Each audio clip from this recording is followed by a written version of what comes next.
had a religious experience at this church, and it included Jesus.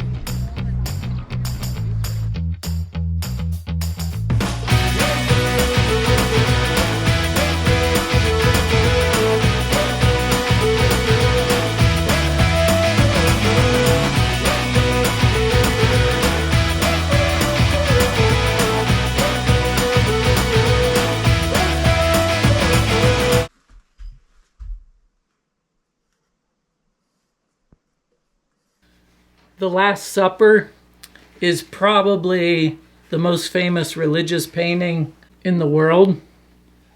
Most people don't know that it's not actually a painting in the sense that it's not a framed painting that you can move around. It's actually a mural. It's painted on a wall in a convent in Milan, Italy. The figures are larger than life. The mural is 30 feet long. It's one of the most reproduced paintings in the world.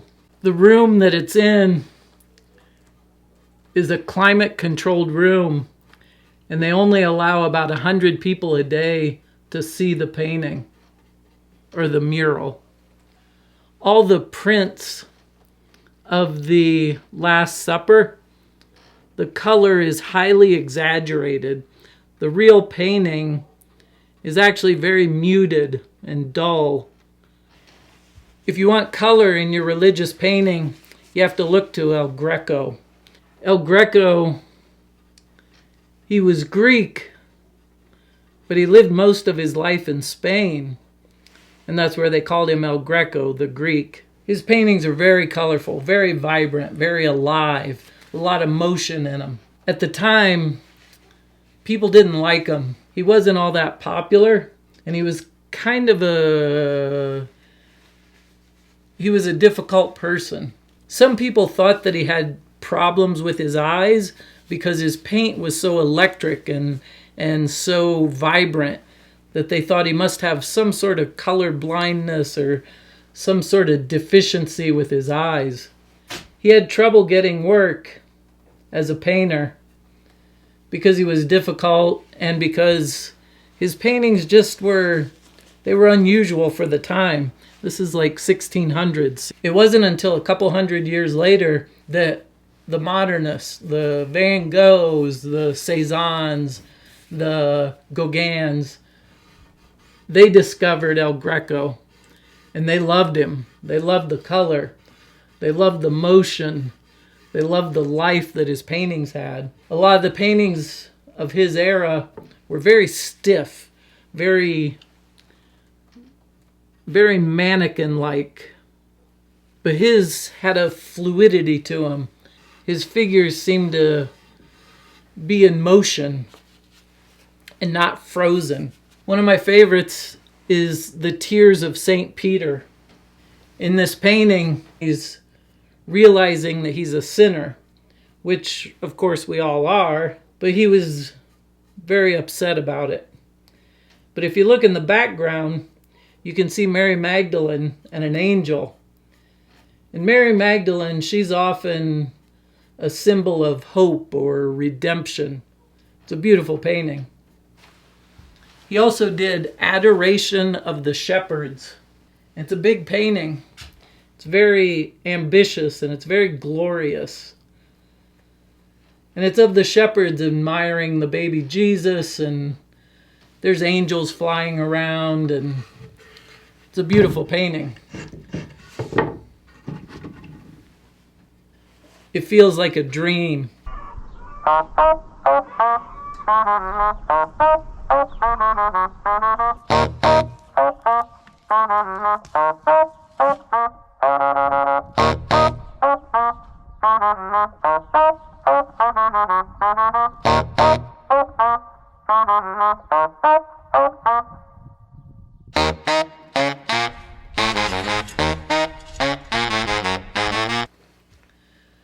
Malay wasn't really known as a religious painter, but he did like to paint peasants praying in the fields. He did quite a few paintings of this. One is called Angelus, which Angelus is a prayer that was done in the morning and at noon and at sunset, often by workers. And it's a beautiful painting.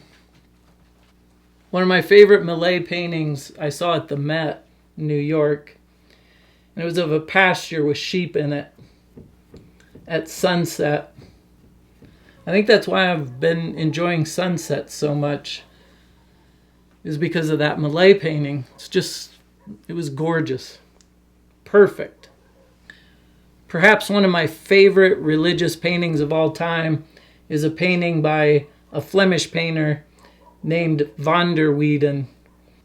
It's called Descent from the Cross. What I like about it is that Mary is there, and Mary has fainted, and she is in the same position as Jesus, as he's being brought down from the cross. And what this shows is that pain is felt by everyone, man, woman, child. We all feel pain. It's called a double passion. Van der Weyden was commissioned to do this painting by the Crossbow Hunters Guild. And if you look in the corners of the paintings, there's little crossbows in the decorations. And some people say that even the figure of Jesus makes the shape of a crossbow. Which, is that an accident? Did he plan that? I like to think that he knew what he was doing, and he totally meant to do that. Got to pay the bills.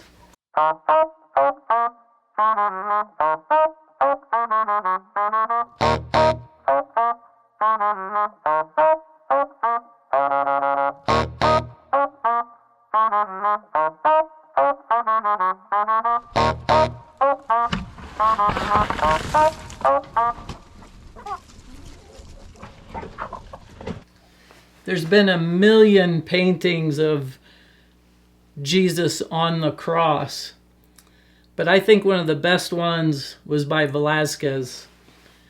It's a powerful painting, and I think it's because you see nothing behind except for darkness.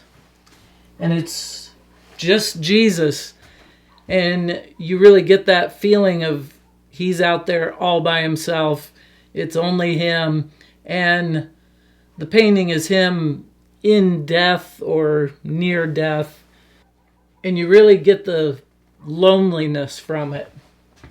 You really get the feeling that this was something he had to do for himself and for mankind. It's a powerful painting.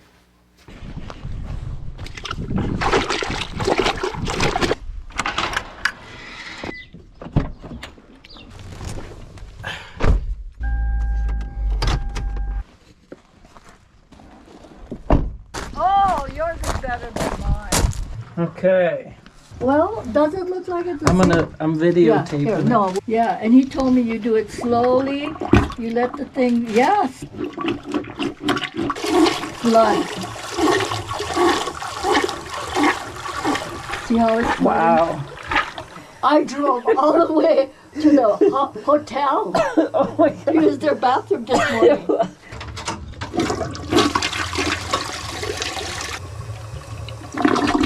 I think That seems like a pretty good flush. Yeah, that seems like a good flush. So why am I talking so much about religious paintings? Well, I've kind of had a couple of religious experiences. And it wasn't like God talked to me, or I didn't see Jesus in my toast or anything. I just had a couple of experiences that were really pleasant and made me think about religion and Jesus and the teachings of Jesus, I guess is more accurate.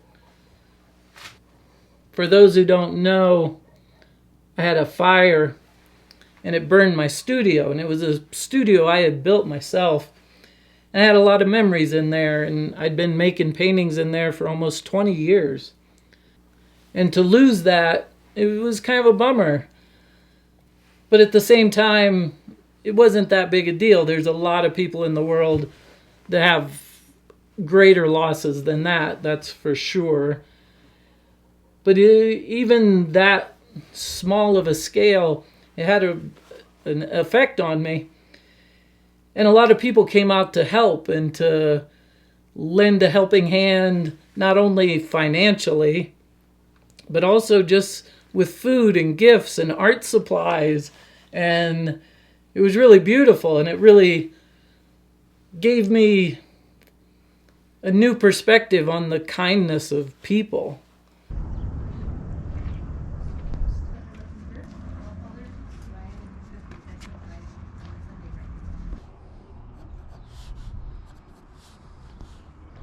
So there's this celebration called Las Posadas, and I went to it this year for the first time, and it was incredible. It's part of a 9-day celebration that happens leading up to Christmas. It ends with a midnight mass on Christmas. What happens is you come in the evening and they have a sermon, and it's about refugees and immigrants and to be nice to them. And then you leave as a group, the whole church, and you walk to one of the nearby houses. And it's all planned, it's all scripted. But they have 2 young people who are acting like Joseph and Mary. And they go up to the door and they sing a song. And in the song, they're explaining that they need a place to stay and that she's going to have a baby. And they reenact that night that Jesus was born. And they go to the first house, and you're all there as a big group, this whole church. And they sing the song and they ask to stay. And the people at the house, they just say no, and they shut the door. And it kind of freaked me out. And it freaked someone else out in the group, because I heard an older gentleman just say, "Damn." And I felt the same way. I was like, yeah, damn, that was cold. And so then you go to the next house, and Joseph and Mary sing the song again. And they do the same thing. They say no. And they close the door on him. And it's kind of shocking, you know. Then you go to the third house. And the third house sings a song back. And they say, yes, come on in. We have food. We have coffee. We have hot chocolate. And everyone from the church goes in. And you eat a big meal. We had tamales. We had hot chocolate. There were cookies. And it was just awesome. It was an incredible experience. And you really saw the difference between opening your heart and not opening your heart.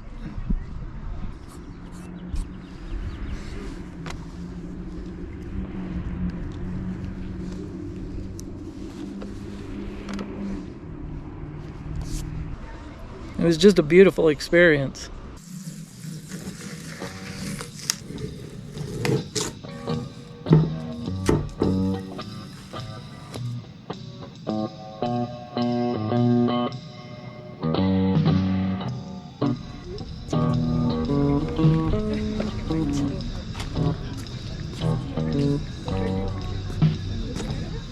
Got the fever loading 16 times.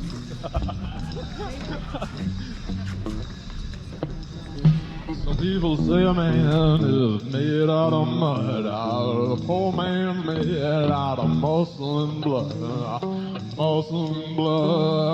flesh and bone. Mind that's weak and a back that's strong, Lord. $16, what do you got? A little bit older, deep from there. St. Peter, don't you call me.